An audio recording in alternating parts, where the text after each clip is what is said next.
welcome back to my channel. In today's video we are doing a modern, bold, but fall inspired card today. So I have two panels of A2 size cardstock. One of them is going to be for our stamping, stenciling, and die cutting, and the other one is going to be part of our card base.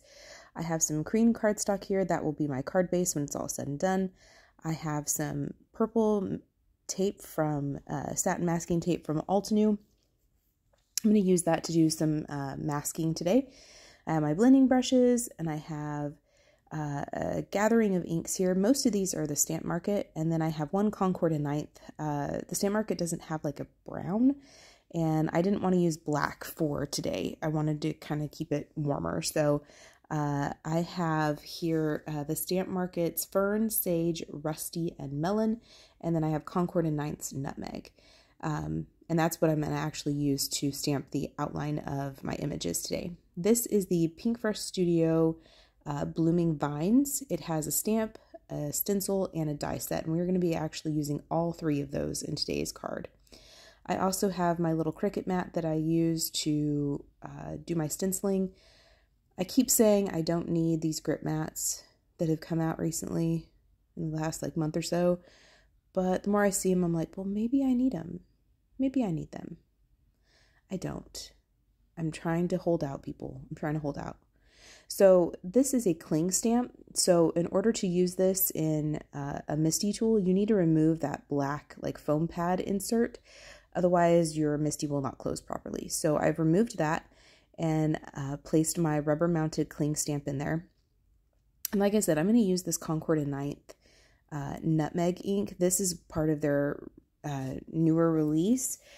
Y'all, it is stupid juicy. Like, good on you, Concord and 9th, for even making sure your ink cubes are like super juicy.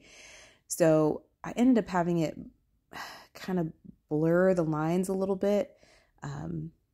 The ink just got really, I guess I like just over inked it, I guess, in some spots. I failed to remember that these are like super juicy. So it kind of in that lower right corner, or kind of around where the florals are, it's a little over inked. I'm not going to worry about that. I'm going to still use it, but it is a very juicy ink pad, so just be conscious of that. I did end up stamping it twice just because some of the areas weren't as bold and dark as others, and so I do end up stamping it twice. I took that out of my MISTI, and here are the stencils, and I'm showing you here that there are little etch marks, registration marks, to help you line up your stencil. This is really quite easy to line up in all reality. They are numbered, but I don't go in the order that they're numbered. I did decide that I would go ahead and just play it safe, just because there were some really heavy ink spots to go ahead and heat set this. So after I ink set it, I did place this onto my little Cricut mat here, and I'm going to go ahead and do some ink blending. I am not doing anything fancy with this ink blending. I'm not doing any like shading or ombre type things. I am just doing a very flat color essentially.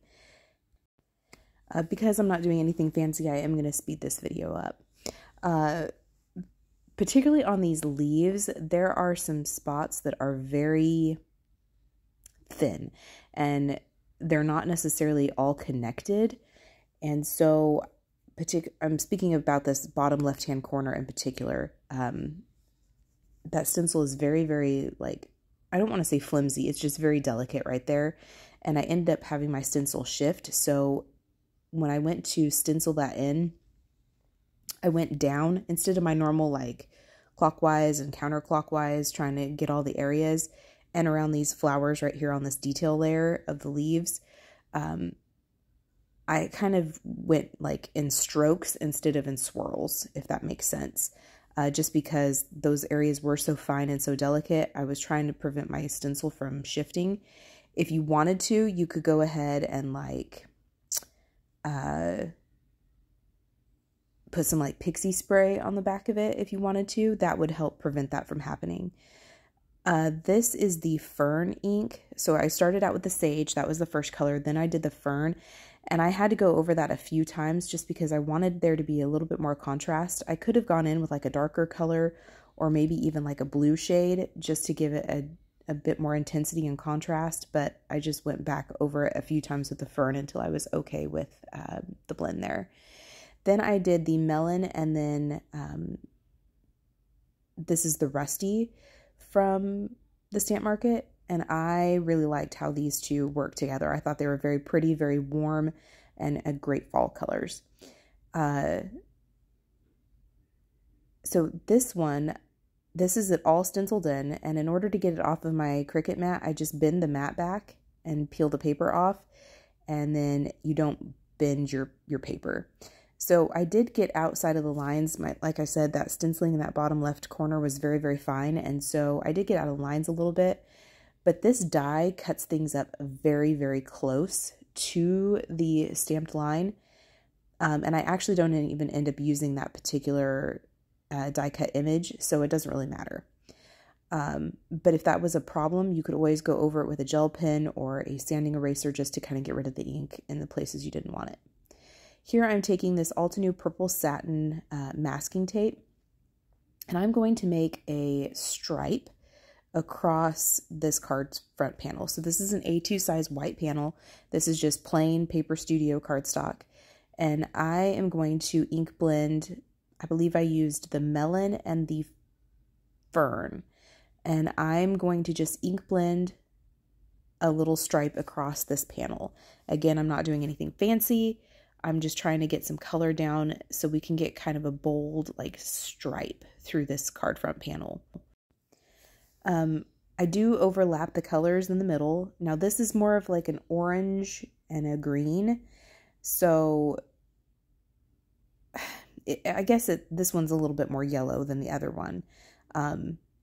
But because this is more fall themed, it doesn't matter if they overlap and make brown, because I used brown as the ink that I blended on.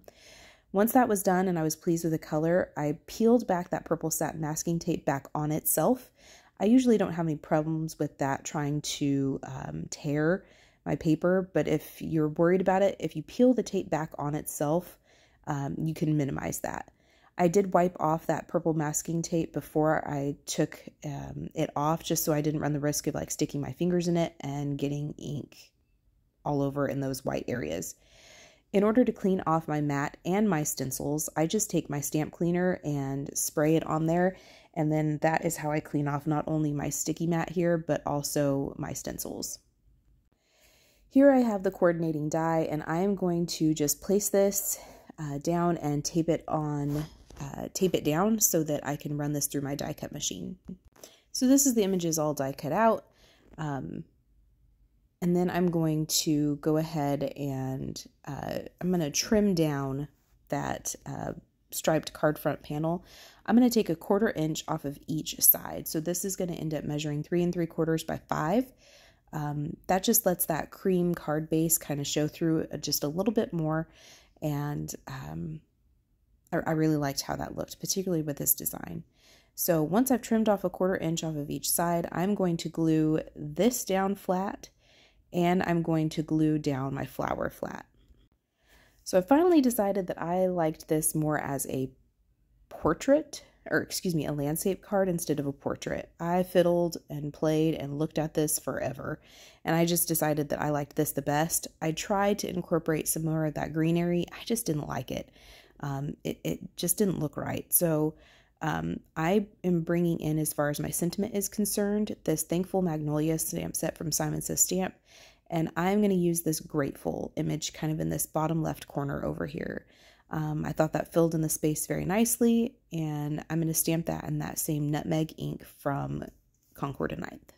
I'm remembering that ink pad is very juicy, so I tapped it one time, and that is the impression I got after one stamping impression, and I think it was beautiful, and I didn't touch it after that. I did glue that flower down flat also, and then now I'm going to glue down that panel to my card base, and I'm just going to use some liquid glue.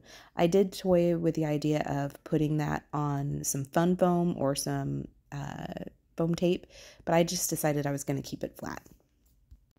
I wanted to add just a little bit of sparkle and interest to this flower, so I'm taking my Spectrum Noir clear glitter brush pen and putting just a light coating of this glitter all over this floral. I've been doing that a lot lately, and I really have liked the effect that it gives, and